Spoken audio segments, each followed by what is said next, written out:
This program is brought to you by the Georgia Neurosurgical Institute.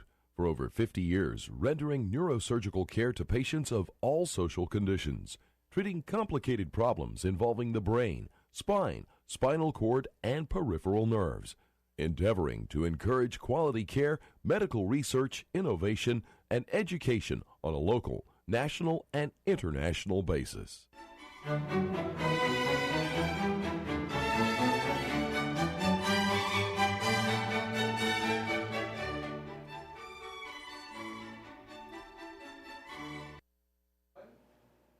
Good evening. My name is Joe Sam Robinson, and it's my pleasure to have with us once again the great Dr. Buck Melton. It's an honor. Thank you. Who we continue to sympathize with the fact that his presidential aspirations did not come to fruition.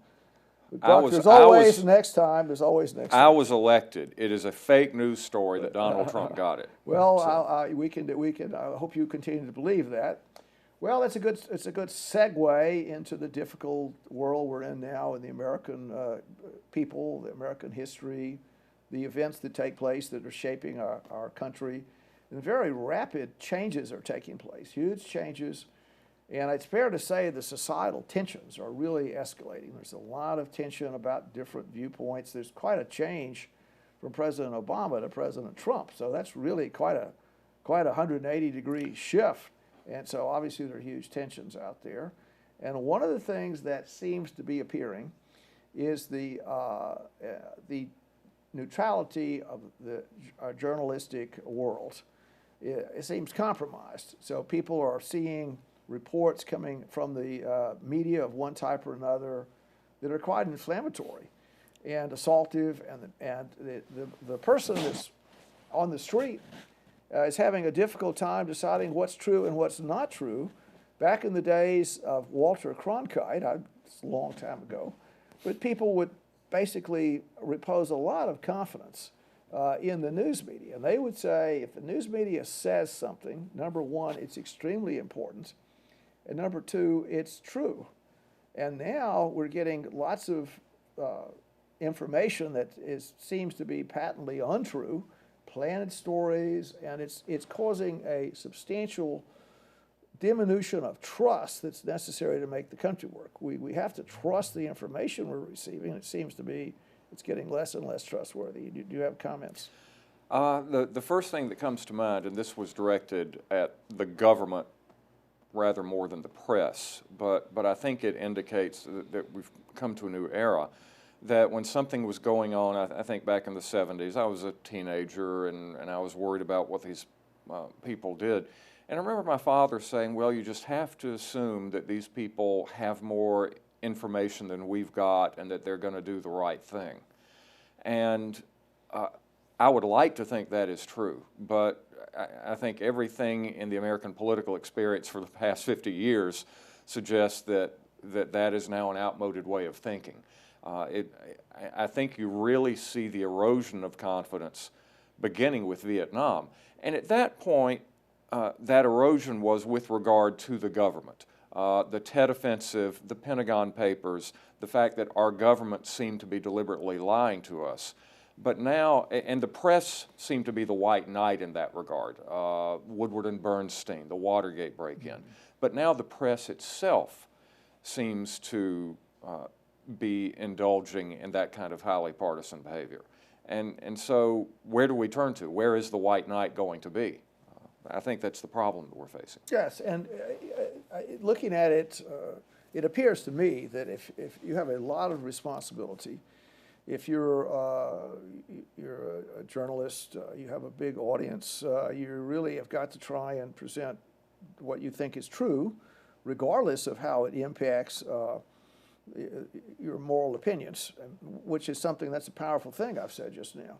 Yeah, so if you were in Nazi Germany and they obviously knew Hitler was a terrible person and Hitler opened the Autobahn, well, would you say this is like the Fuhrer opens the Autobahn, it's going to be great, the traffic is going to go, whatever, or would you say, this guy is such a wicked person, I'm going to try and spin this. I'll put a picture from a bad angle in there, and I'll say, interestingly, it was a flat tire and the whatever. You try and do everything you could because of your moral viewpoint, and that would trump, to use that word, the this sort of rectitude of the journalistic creed. Well, since you talked about a flat tire, let me try a little thought experiment here. Were you aware, and you may be, you're a widely read person, but we'll see if this works. Were you aware that during Fidel Castro's funeral, the car carrying his remains, his ashes, broke down during the funeral procession? Yes, I was. Actually, Okay. there was a picture of it. Okay. I mean, there was a picture, it was in Santiago. Yes. Yeah. So it was a Santiago rather de Cuba. comical thing. Well, it was quite comical. Yes. And so they had, it was sort of, it was even a snide comment, as I can recollect Yes. this. The whatever, ho ho ho. This is sort of the whimsy of a failed state. Yes, This is a yes. failed state whimsy. And yet, I don't think that was broadcast very, very widely. I mean, I just happened upon it myself. Yes, yes. So just by covering that one little thing, I mean, it seemed to be on all. Well, that's a good kind of point. thing. It's, Yes. it's exactly what I sort of had in mind. You could say otherwise. Maybe the true story is the whole Cuban population turned out, I don't know, whatever, 10 million people watched this. Women wept. There was a National Day of Mourning.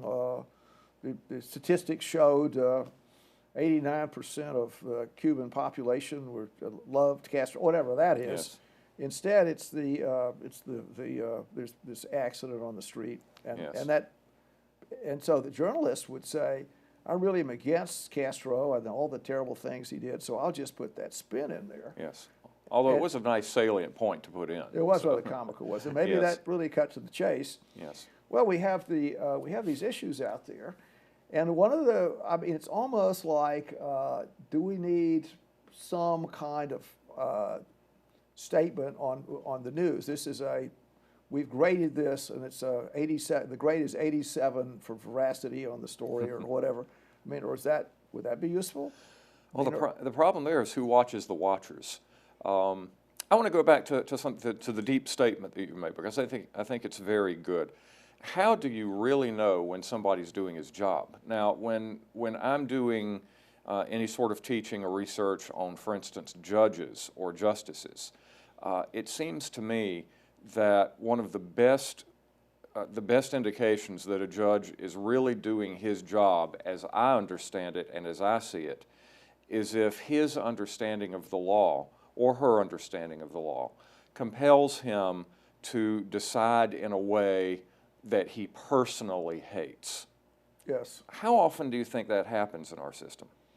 That's an excellent question, isn't it? And often, I mean, I think often what happens, and it's not just in the judicial arrangement, but people come up with their predisposition. This is what I want, the outcome I want to have in whatever it is. Yes. You know, the electoral process, or I don't know, their sports team winning, or whatever.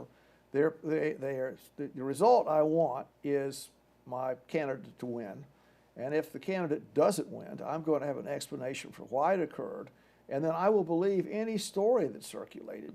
So you could say, well, I mean, we have the issue with President-elect Trump. The stories are circulating. Well, and people that sort of wish him ill are just latching right onto it.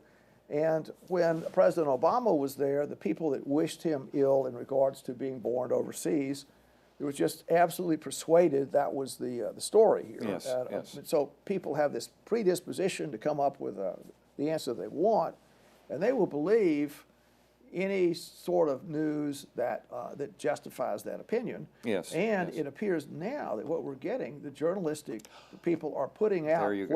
whatever you want to support your viewpoint. I mean, it's going Yes. to be there. So if you believe that Trump is a terrible person and a Russian agent, a Manchurian candidate kind of thing, Very much rather so. interesting, a conservative Manchurian candidate, Yes. but he's been put there and. Who better? Right, but I mean, the evidence appears to be there, but it's not the kind of evidence that would get in a jury room. If you're in a trial, lawyers are presenting evidence, and there's something that was just not a substantiated kind of thing. I believe the opposing attorney would point this out, and people would understand that whatever statement was there was not a validated statement. And in the past, the journalist had the responsibility to make sure they had several sources. There's just standard journalistic rules that are now routinely being violated. Yes. Well, let's keep on chasing that. They had an obligation, but where did the obligation come from? Was it a legal obligation? I mean, short of being sued for libel.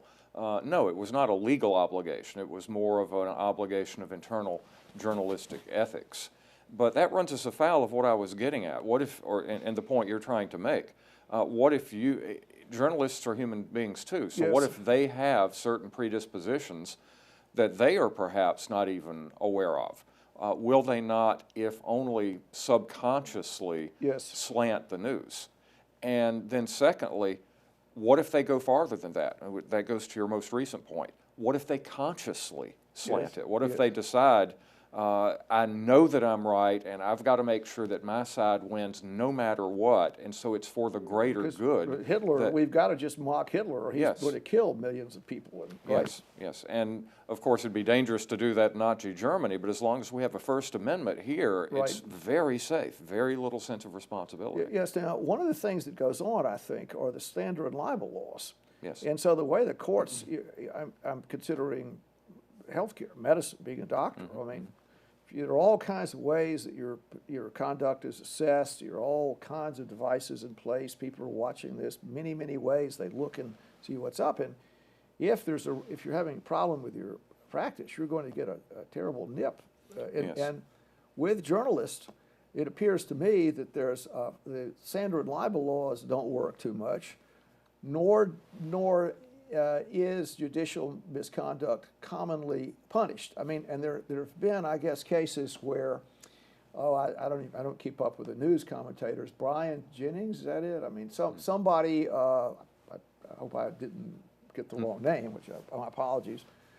That's the case. But a prominent newscaster was punished because he made some story up about his heroic trip, and it turned out not to be correct. Yes. And he did get some kind of nip. So Brian Williams. Brian yes, Williams. yes. Okay, that's right. Brian Williams.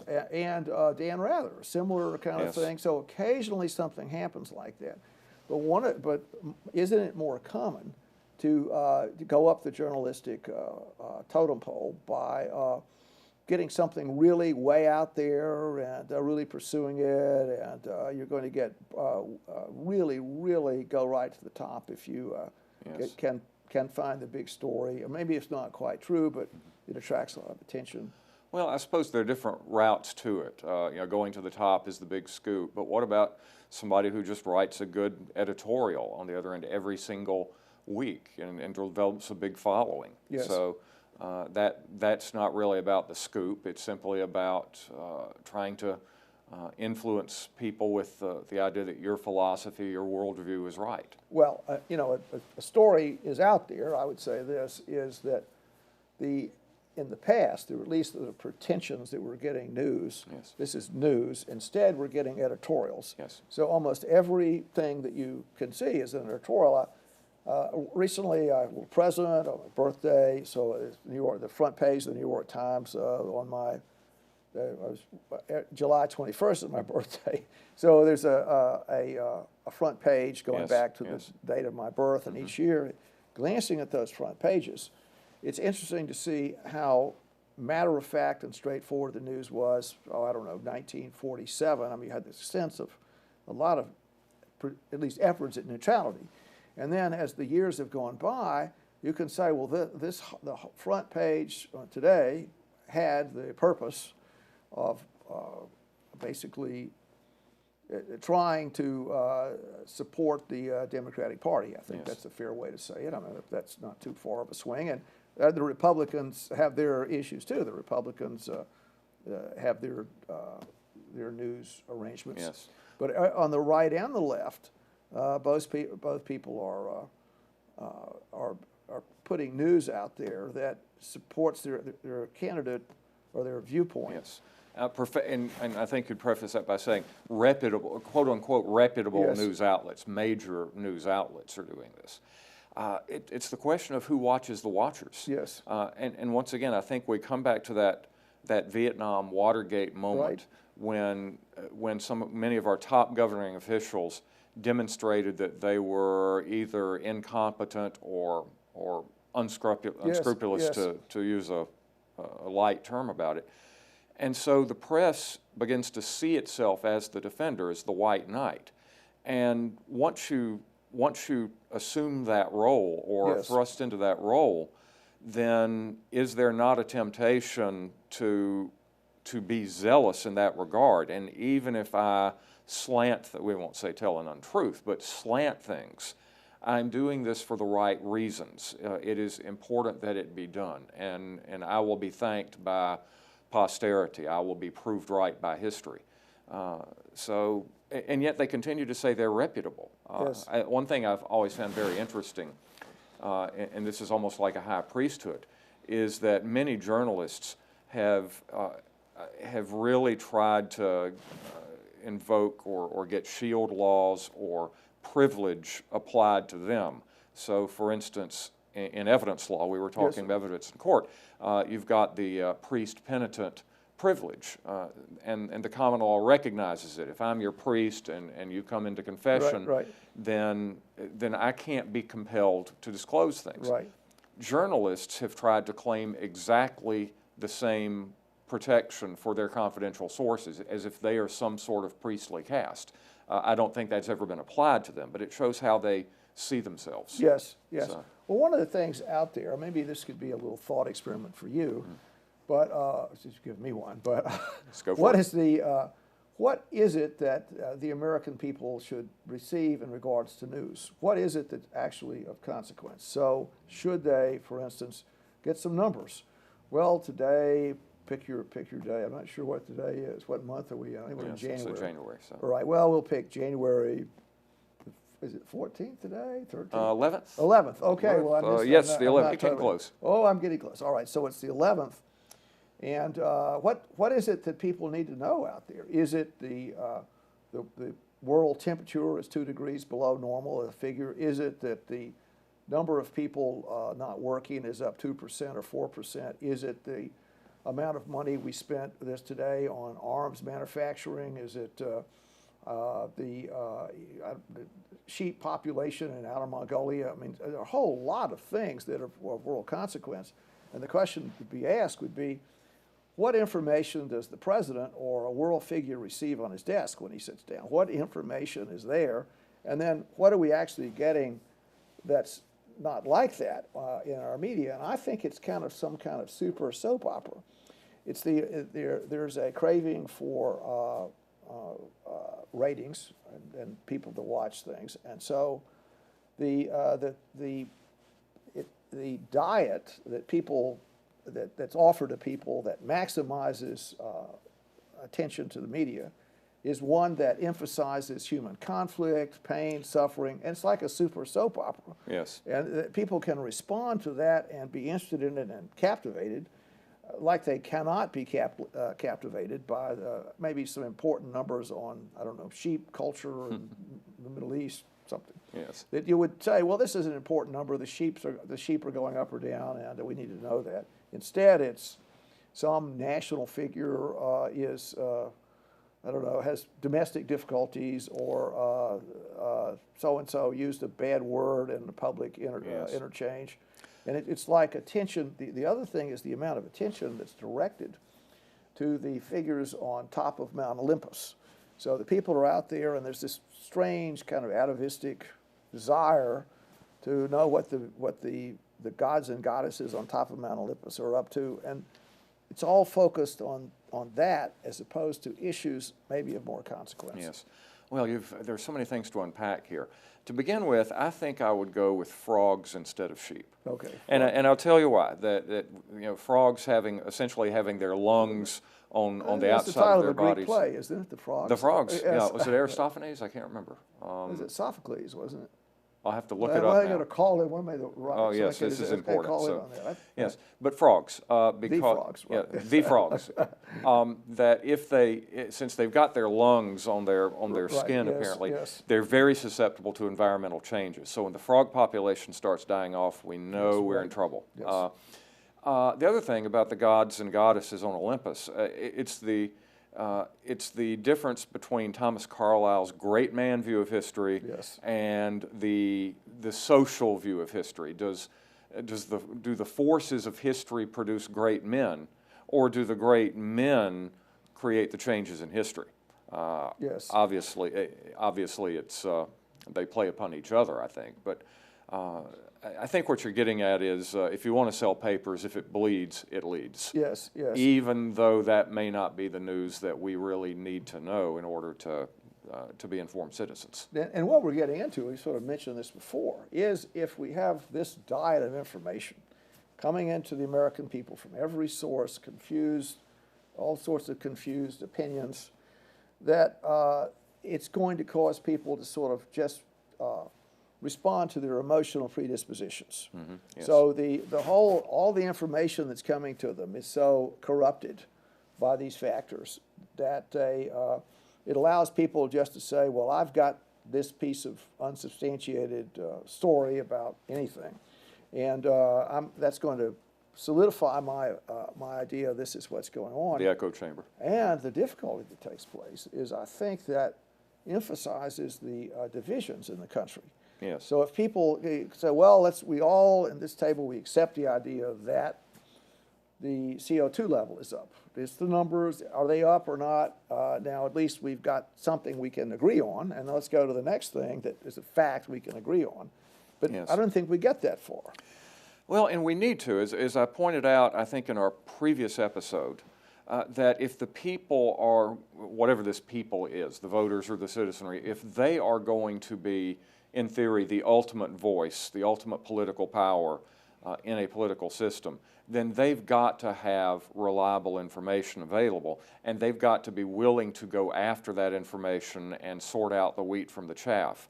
And do they really do that? Is the modern internet and our modern media, are these things really geared to letting us do it?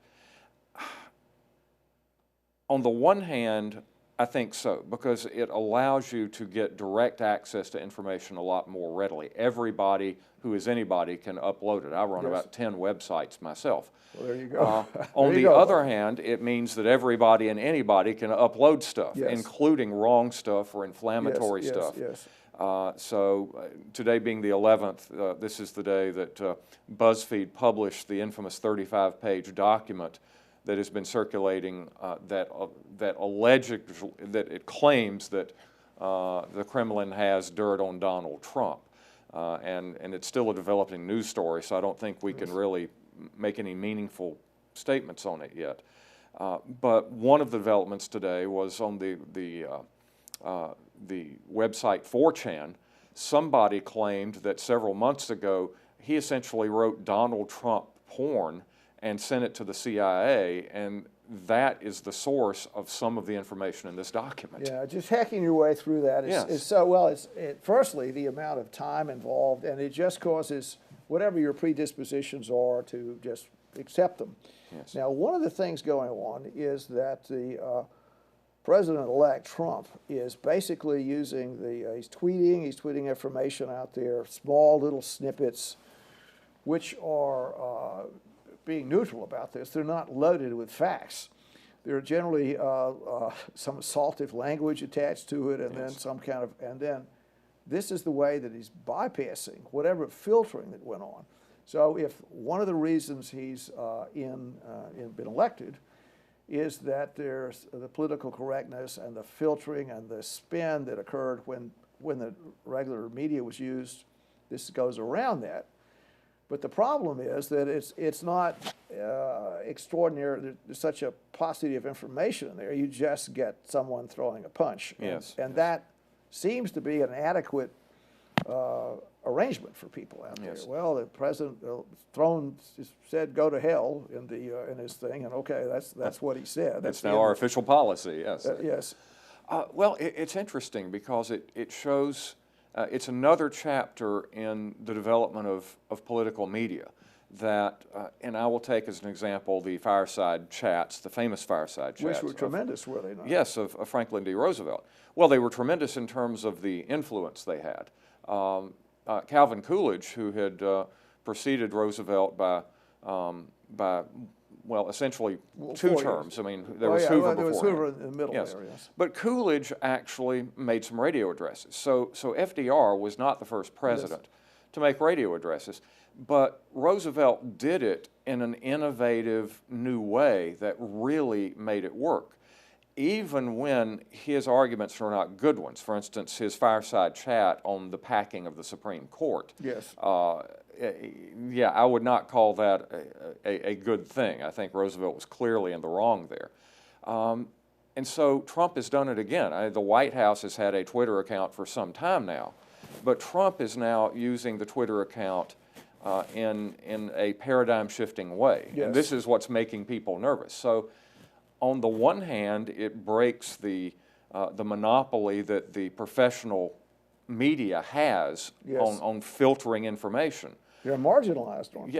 Yes, and so I'm sure that just drives them out of their minds. On the other hand, if the tweeter, if in this case Trump himself doesn't have a good filter that he ought to have, then he could get him or himself or perhaps the entire country into hot water very quickly. Well, one thing that's out there is, I mean, for better or worse, the attention that's being focused on the White House now is enormous. We're in Macon, Georgia. I'll just pass the word along to you folks up in Washington. We're watching you very carefully down here. I'm sure they're shaking in their shoes. We'll make with sure that. you behave, so you better not do anything that's wrong up there. We're watching you. Well, maybe that's what the democratic system. Maybe it's not altogether bad. No, everybody is paying a huge amount of attention to whatever's happening with this great change in national direction. Everyone is watching this extremely carefully. And I'll make this comment. We sort of saying, well, here are the problems that are out there. One thing that I think is one conduit for good information, I think, is C-SPAN. That is such an impressive effort to be neutral, to present the facts, to screen things, to say. We need more of that. Well, that's what we're trying to do here, I hope. Right, in our own little way. I'm sure we have slants of our own. Well, that's right. We try and be somewhat neutral, so if that's possible. But the C-SPAN does a great job. I wonder how many people watch it, but it's certainly it's great. And I think the way they pick one thing that impresses me is the way they pick their discussion points. Yes. So there's going to be a discussion point from each kind of perspective, and that turns out to be the big deal. The big deal is where you are in the New York Times. If you're on page 27, there's a small paragraph. Well, we put it in, says the New York Times, and then the top of the page there has got some other thing. Yes. And C-SPAN makes an effort to put appropriate viewpoints on the front page, and it's really quite a commendable thing. That's a real good thing. Well, it takes a lot of work and it takes a lot of digging, and we can only hope that the public is willing to do that kind of digging and do that kind of work, because I think that's our only hope for the future. I think as we wrap up here, the danger of the internet is that you find your own little community and you put your head in the sand and you quit doing your job as a citizen and your duty to keep yourself informed and let Washington go its own way. Well, we're entering a spooky time in the world. That's my opinion about it. 8 billion people out there, competing belief systems. Everyone is cheek to jowl here, sharp elbows in the subway, trying to get some sense of national identity is complicated, fairness, the intrinsic good sense of the American people. We hope these things will come to the fore as we enter these difficult years. The Chinese curse may live in interesting times. I think we're in them. I think we're in that. Well, yes, we are. Thanks a lot for coming. Thank you, sir. It's very nice chatting with you. Thank you.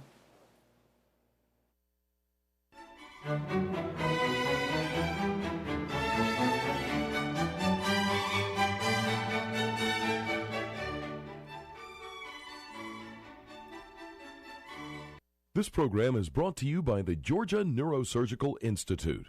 For over 50 years, rendering neurosurgical care to patients of all social conditions, treating complicated problems involving the brain, spine, spinal cord, and peripheral nerves, endeavoring to encourage quality care, medical research, innovation, and education on a local, national, and international basis.